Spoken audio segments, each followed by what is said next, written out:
안녕하세요, 여러분. 오늘 영상에서는 최근 야구 예능계를 뒤흔든 불꽃야구를 둘러싼 법적 분쟁의 핵심을 차분하지만 날카롭게 정리해드리겠습니다. JTBC와 스튜디오 C1 사이에서 벌어진 이 갈등은 단순한 프로그램 논란을 넘어 콘텐츠 산업 전체에 중요한 질문을 던지고 있습니다. 지금부터 왜 법원이 제작 중단이라는 강력한 결정을 내렸는지 그 배경과 의미를 하나씩 짚어보겠습니다. 이번 사안의 출발점은 JTBC가 스튜디오 C1을 상대로 제기한 가처분 신청입니다. 서울중앙지방법원 민사부는 12월 19일 JTBC의 주장을 받아들여 스튜디오 C1이 제작한 불꽃야구 콘텐츠에 대해 제작, 전송, 판매, 유통, 배포를 전면 금지하는 결정을 내렸습니다. 이 결정은 단순히 향후 신규 회차만을 막은 것이 아니라 이미 공개된 회차들까지 모두 포함한다는 점에서 파장이 컸습니다. 법원이 문제 삼은 핵심은 불꽃야구가 독립적인 신규 예능이 아니라 JTBC의 최강야구를 사실상 그대로 계승한 형태라는 판단이었습니다. 재판부는 출연진 구성, 경기 전개 방식, 기록 서사, 프로그램이 쌓아온 분위기와 정체성이 별다른 변형 없이 활용됐다고 봤습니다.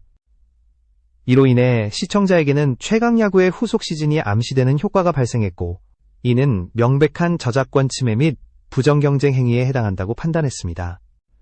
특히 재판부는 JTBC가 최강야구를 위해 지난 3년간 300억 원이 넘는 제작비를 투입했다는 점을 강조했습니다. 방송 채널을 통한 편성, 대규모 홍보, 그리고 장기적인 브랜드 구축이 있었기에 프로그램의 명성과 시청자 흡인력이 형성됐다는 것입니다. 김성근 감독을 비롯해 박용택, 정근우 등 주요 출연진이 한자리에 모일 수 있었던 배경 역시 이러한 투자 구조와 무관하지 않다고 봤습니다. 여기서 중요한 포인트는 법원이 단순히 아이디어의 유사성을 문제 삼은 것이 아니라는 점입니다.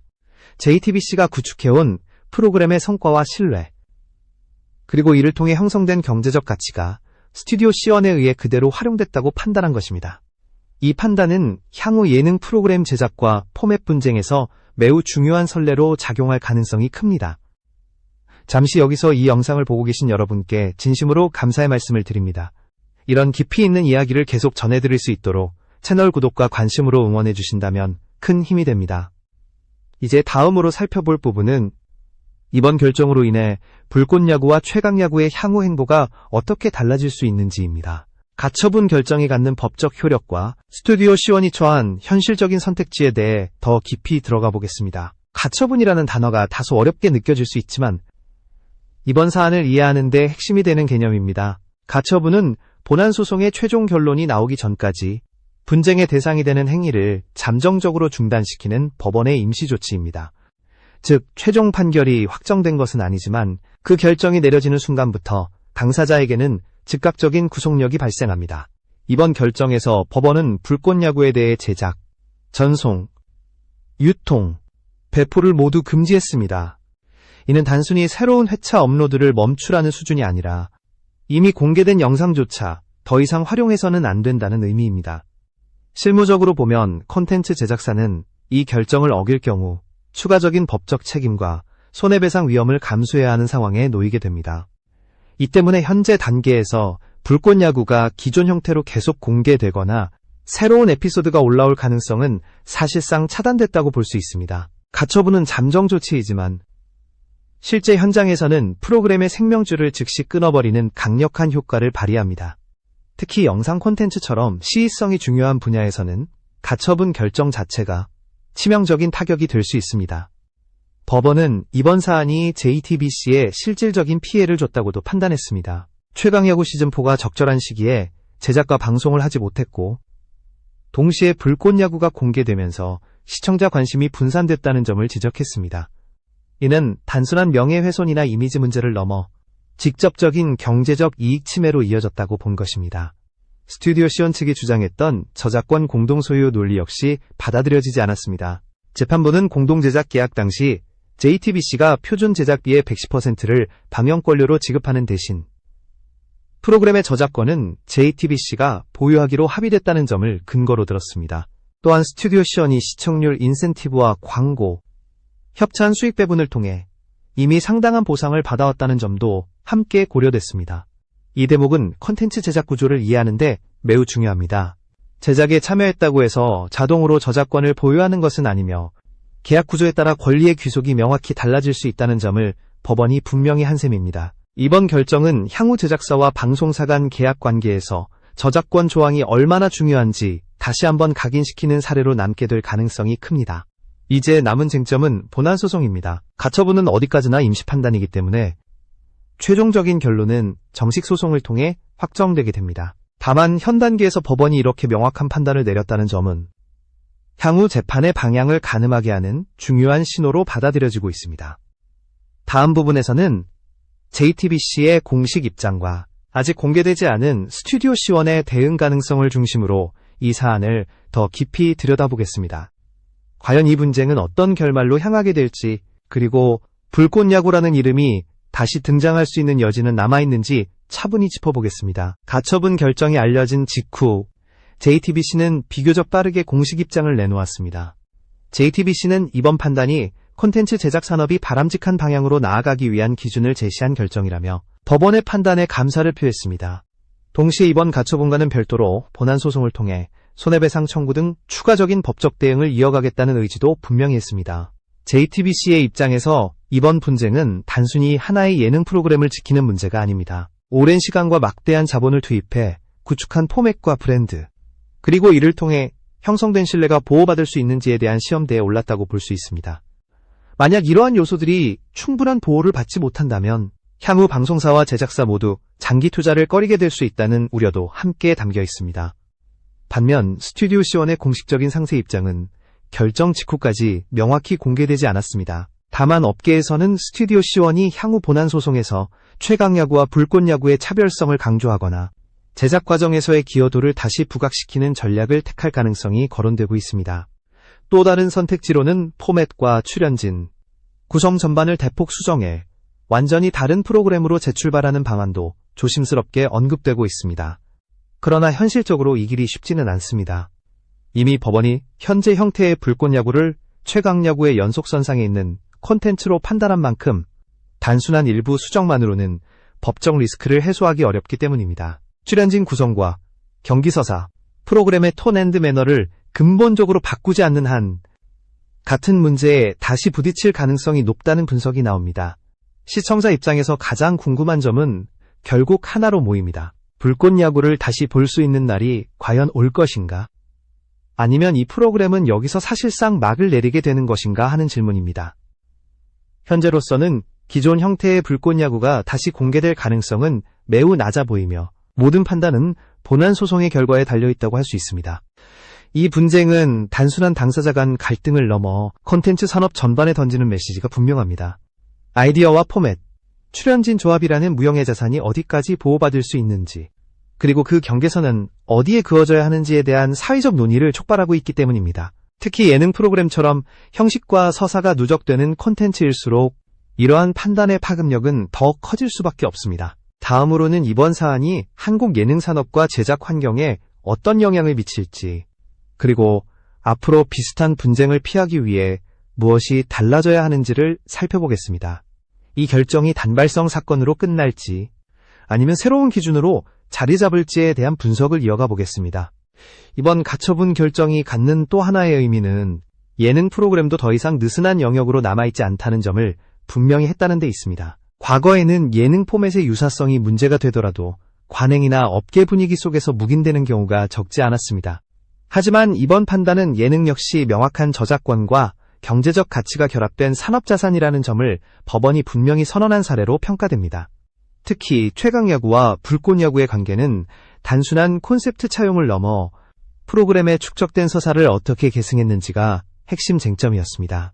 야구 경기라는 소재 자체는 누구나 활용할 수 있지만 선수들의 성장 서사와 팀의 역사, 기록이 쌓이며 형성된 감정선은 쉽게 복제될 수 없는 자산입니다. 법원은 바로 이 지점에서 불꽃야구가 독립적인 신규 콘텐츠라고 보기 어렵다고 판단했습니다. 이 결정은 향후 제작사들에게 분명한 경고로 작용할 가능성이 큽니다. 기존 프로그램에서 성공 요소만을 분리해 비슷한 구조로 재조합하는 방식이 더 이상 안전하지 않다는 신호이기 때문입니다. 특히 출연진과 제작진, 경기 구성까지 이어지는 연속성이 유지될 경우 법적 분쟁으로 이어질 위험이 크게 높아질 수 있습니다. 방송사 입장에서도 이번 사건은 결코 남의 일이 아닙니다. 장기 프로젝트로 예능 브랜드를 육성해온 방송사들은 이번 판단을 계기로 포맷 보호와 계약 구조를 더욱 강화하려는 움직임을 보일 가능성이 큽니다. 동시에 제작사와의 협업 과정에서 권리와 책임을 보다 명확히 구분하려는 흐름도 가속화될 것으로 보입니다. 한편 시청자들의 반응 역시 복잡하게 엇갈리고 있습니다. 일부는 창작의 자유가 과도하게 제한되는 것 아니냐는 우려를 제기하는 반면, 다른 한편에서는 정당한 투자와 성과가 보호받아야 한다는 의견에 힘을 싣고 있습니다. 이 논쟁 자체가 이번 사안이 단순한 법적 분쟁을 넘어 사회적 이슈로 확장되고 있음을 보여줍니다. 결국 이번 사건의 본질은 균형의 문제라고 볼 수 있습니다. 창작자의 자유와 산업적 보호, 그리고 시청자의 선택권 사이에서 어디까지가 허용되고 어디부터가 침해인지에 대한 기준을 세우는 과정입니다. 법원의 판단은 그 기준선을 이전보다 훨씬 엄격하게 그어놓았다고 해석할 수 있습니다.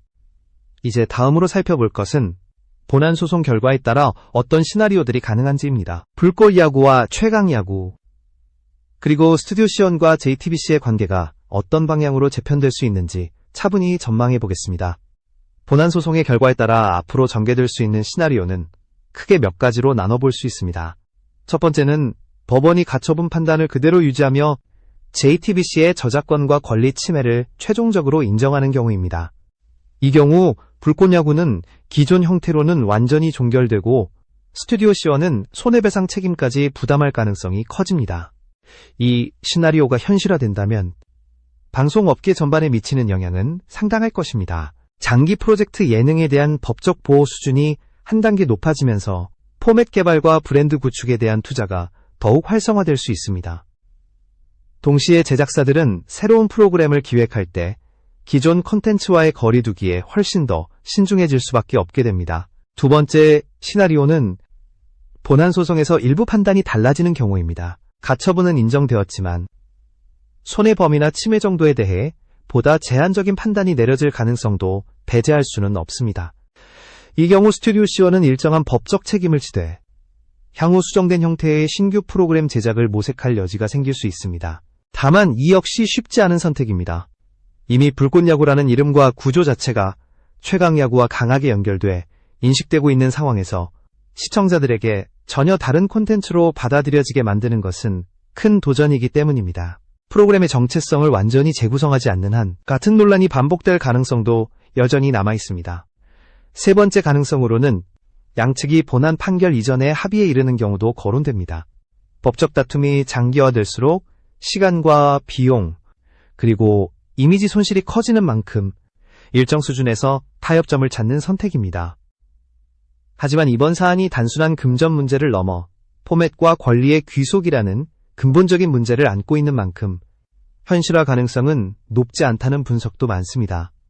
이 과정에서 최강야구의 향후 행보 역시 중요한 변수로 작용합니다. JTBC가 시즌4 제작을 본격화할 경우 불꽃야구와의 비교 구도는 자연스럽게 해소될 수 있습니다. 반대로 제작이 지연되거나 방향성이 바뀔 경우 이번 분쟁의 여파는 더 길게 이어질 가능성도 있습니다.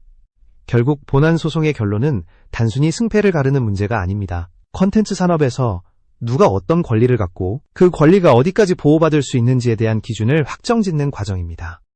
이 판단은 향후 수많은 예능과 제작 환경에 직접적인 영향을 미치게 될 것입니다. 다음 마지막 부분에서는 이번 사안을 통해 시청자와 제작자 모두가 무엇을 고민해야 하는지, 그리고 이 사건이 남긴 가장 큰 메시지를 정리해 보겠습니다. 불꽃야구 논란의 끝에서 우리가 마주하게 될 질문들을 차분히 짚어보겠습니다.